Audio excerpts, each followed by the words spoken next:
Breaking news. Fuji announces the new GFX Eterna, a medium format cinema camera that has serious problems I'll tell you about. Canon leaks an important detail about the upcoming R7 Mark II that could be a real game changer. This could be the sports and wildlife camera we've been waiting for. And finally, I take on the accusations that the Sony A1 Mark II could have just been a firmware update. People feel cheated like it was a scam. I'll tell you all about it, but first I want to thank our sponsor, Squarespace. Squarespace has been making this news and podcast possible for about 11 years now. Squarespace.com/Tony is where you start when you want a presence on the web. This could be a personal project. It could be a business. It could be your photography portfolio, whether personal or professional, your video reel. Whatever you have in mind deserves a proper place on the web with your own domain name. Like I have northrupphotography.com. Come up with your own domain name and you can get email addresses and overall look professional, way more professional than you can possibly be on social media. So get started today. No credit card required. Get a free trial at squarespace.com/Tony. And when you love it, the coupon code Tony will save you 10%. Thank you, Squarespace. First, let's talk about the Canon R7 Mark II coming via CanonRumors.com. The R7 is Canon's top-end APS-C camera. We loved the R7 for wildlife especially, but it had a real problem in that the rolling shutter was bad. There are two settings that I like that I am not going to use with this camera right now, and that is silent shooting mode, because I'd have to use the electronic shutter and that would cause rolling shutter. I don't want my pictures to be slanted when I'm panning and trying to chase a bird. The next generation is rumored to have what we call a stacked sensor, which has a very fast readout speed and essentially eliminates that problem, giving us the capabilities of a much more powerful camera, like a baby Canon R1 maybe. If Canon makes this camera, then wildlife photographers who don't have a $10,000 budget will absolutely flock to it, and I can't wait to test it, so subscribe to see that review. Now let's talk about the GFX Eterna from Fujifilm. Fujifilm has never made a proper cinema camera before, but they're making a proper cinema camera, and these are their photos of it. What you might not tell from the pictures is that it has a medium format sensor, the same sensor that's in cameras like the GFX 100S II. It's a 100 megapixel sensor. And Fuji says that gives you 67% more surface area, which should improve the performance in low light and in theory could give you shallower depth of field. But it doesn't all add up. First up, that medium format sensor, the aspect ratio is 4:3, which means it's almost square. And that cuts down on the usable space for video a lot. Like if you're taking stills, yes, it is 67% bigger than a full frame camera. But if you're shooting video at the 1.85:1 aspect ratio, which is common in cinema, it's only 48% bigger. Still, that's bigger, but the jump from APS-C or Super 35 to full frame, that's about 225% bigger. So 48%, not that big of a difference, especially when you start to factor in lens availability. In the full frame world, there are a ton of really fast, even f1 lenses that can blur the background and provide incredible low light gathering capabilities, but those lenses don't exist in the medium format world. And thus, with this bigger sensor, you're definitely not going to get shallower depth of field or better low light performance, but you could theoretically get better dynamic range. But there are still some weaknesses here, like based on Fuji's performance from the GFX 100, 8K will crop in even deeper, and thus it will probably perform worse than 8K cameras from like Nikon, Canon, and Sony. You can get full width and thus a bigger sensor if you're recording in 5.8K or 4K, but then rolling shutter is still a major problem. That's the readout speed from the sensor, and in video it causes whip pans to be all tilty and lights to be all flickery. This test shot from Cine shows that rolling shutter is a pretty serious problem, preventing these cameras from being used in many different cinema situations. I do not believe that very many filmmakers would go to a Fujifilm body that had these limitations when there's so many great cinema options out there. It's supposed to be launched in 2025, so they do have an opportunity to make some improvements. We have more news coming up, but I want to plug a new book, our new Lightroom Classic book, Lightroom Classic 2024, made fast, easy, and fun. It's shipping now, and if you order it directly from us at northrup.photo, you will get an autographed copy. I'll even give you 25% off with the coupon code LRC24.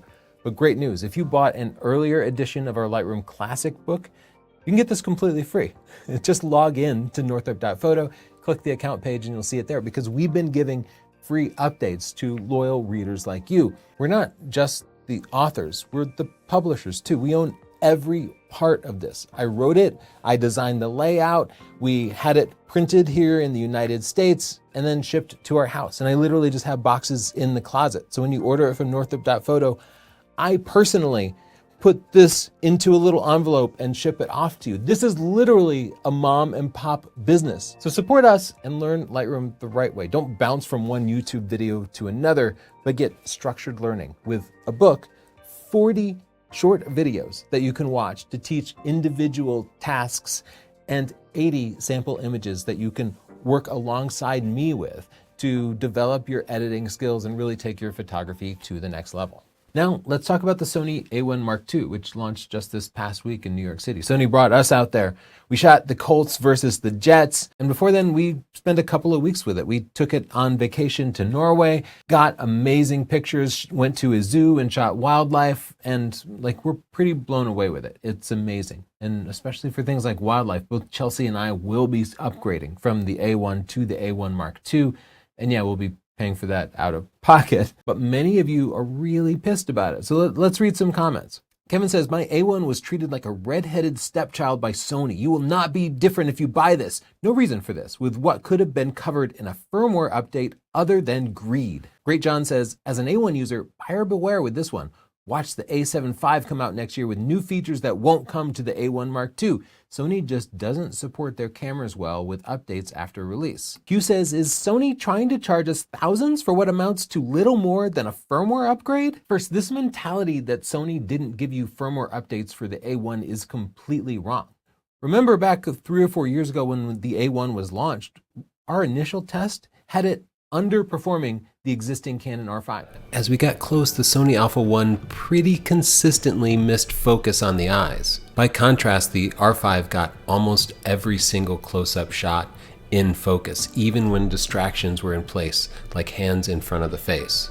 But eventually, Chelsea and I would switch for things like wildlife from the R5 to the Sony Alpha 1 because they had a couple of big firmware updates that substantially improved the autofocus and added new features like breathing compensation. You got improved stabilization, they made improvements to the flash, they added lossless RAW in different sizes, they added 422 10-bit 8K video. There is this mentality that other manufacturers are giving you more firmware updates, that they're doing better. And maybe that's true, but the example people keep citing is the Nikon Z9, which did have a ton of great firmware updates. Here's what Oracle Test Lab says. What Nikon does with a new firmware, Sony does with a new body. Nothing much changed, actually. Let's be honest. What Nikon did with the Nikon Z9 firmware was fix a camera that was shipped broken. When the Z9 originally launched, we did a detailed review and its performance largely sucked. The Nikon struggled as Chelsea got closer, putting in an overall 15 frames per second. The autofocus capabilities were years behind the existing competitors like the Canon R5 and the Sony Alpha 1. Fast forward to this time, 2023, and we awarded it the Camera of the Year. Even though it wasn't a new camera, it essentially was because of all the firmware updates that Nikon gave it. But most of those features had been promised. The people who paid for it were expecting those features to come. And I don't think Nikon should get a bunch of credit for shipping a buggy, unfinished camera and then fixing it later. That's not to say that we weren't a little disappointed with the Alpha 1 Mark II, but could it have been a firmware update? Well, there's lots of things that could not have been. The AI subject detection requires an external chip. It needed more processing power, and you can't do that with firmware. It has a brand new body, a deeper grip that feels better in the hands. It has a flippy screen. Obviously, those things can't be firmware updates. The viewfinder in the Alpha 1, when you were shooting, the resolution dipped a lot. You lost a lot of sharpness. They fixed that, and I imagine that was probably a hardware limitation. They also added faster Ethernet for sports photographers on the sidelines who need to transfer files to their editors. But some of the new features, yeah, I think they could have and should have been firmware updates. Like, they added the sort of what I call the turbo button from the A9 Mark III, where you don't have to shoot at the max 30 frames per second all the time. Now you can set a lower frame rate and push a button to get the extra frames per second just when you need it. They also added pre-capture. Pre-capture goes back in time when you actually press the shutter to save those files to your storage. In case you miss that moment, it factors out the human reaction time. And it's pre-capture that made the Alpha 1 lose to competitors like the R7 Mark II and the Nikon Z9 in our recent comparison. I think that could have and should have been a firmware update, and Sony didn't give it to us. They also have a new menu layout, and that's obviously a software thing. Except in the camera world, the operating systems are so proprietary that a lot of their code is like hard-coded to a particular version of a chip. And thus, changing something like the menu layout really might, in practice, require them to change the chip. But here's the hypocrisy of it. Last year, I said I wanted Sony to release paid firmware updates. Charge me for a firmware update so I don't have to buy a whole new camera. But the response from the audience was overwhelmingly angry. They were angry. You broadly want your firmware updates to be completely free. Not just bug fixes, but new features too. And of course, everybody wants everything to be free, but that's not how the world works. People have to be paid for stuff. So if you're going to reject the idea of paid firmware updates, then this is what you're going to get, because Sony has to get paid. So buying a whole new camera for new software is going to be the reality until either you, the audience, changes your mind about paying for software, or software developers decide to work for free.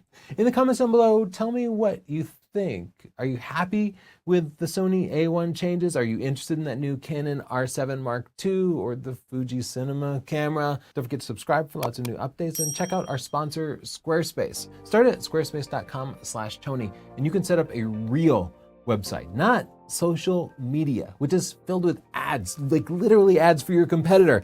This is the place you control the colors, the fonts, set up a store, take appointments from clients, view detailed analytics. Squarespace makes you look professional, but it doesn't require you to be a professional web designer. They've done that for you. So many beautiful templates for you to choose from. I've been using Squarespace for more than a decade now, and I love it. I have several websites, and I recommend it to my friends too. So start at squarespace.com/Tony. Try it out completely free, no credit card required. And when you love it, the coupon code Tony will get you 10% off. Thank you, Squarespace.